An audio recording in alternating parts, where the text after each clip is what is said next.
బయట చల్లగా వర్షం పడుతోంది. పప్పులుసు పెట్టుకొని చక్కగా మిర్చి బజ్జీ వేసుకొని తింటే ఎలా ఉంటుంది? మీలో ఎంతమందికి ఇష్టమో నాకు చెప్పండి. ఈరోజు మా ఇంట్లో వంటలు ఏంటో తెలుసా? చూడండి.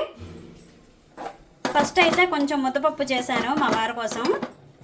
నిన్న వంకాయలు తెచ్చానని చెప్పాను కదా, వంకాయ కొత్తిమీర టమాటాలు పచ్చిమిరపకాయలు అల్లం వేసి మిక్సీ ఆడేసి చేశాను. ఇది ఆల్రెడీ మన ఛానల్లో రెసిపీ పెట్టాను చూడండి. ఇగో పప్పులుసు చేశాను అనమాట.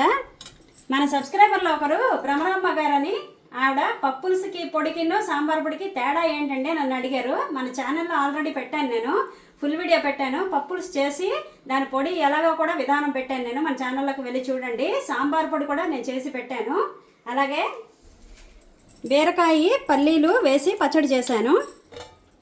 చల్లని మీగడ పెరుగు, వేడి అన్నం. మన సబ్స్క్రైబర్లో ఇంకొకరు ఇడ్లీ పిండి ఎలా చేయాలంటే నన్ను అడిగారు.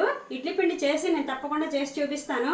ఛానల్ని ఫాలో అవ్వండి, రెసిపీస్ని కూడా ఫాలో అవ్వండి. అలాగే ఈ వీడియో కనుక మీకు నచ్చినట్లయితే ఛానల్కి సబ్స్క్రైబ్ చేయండి. మీరందరూ ఏం చేస్తున్నారు? లంచ్ చేసేసారా? కామెంట్ చేయండి.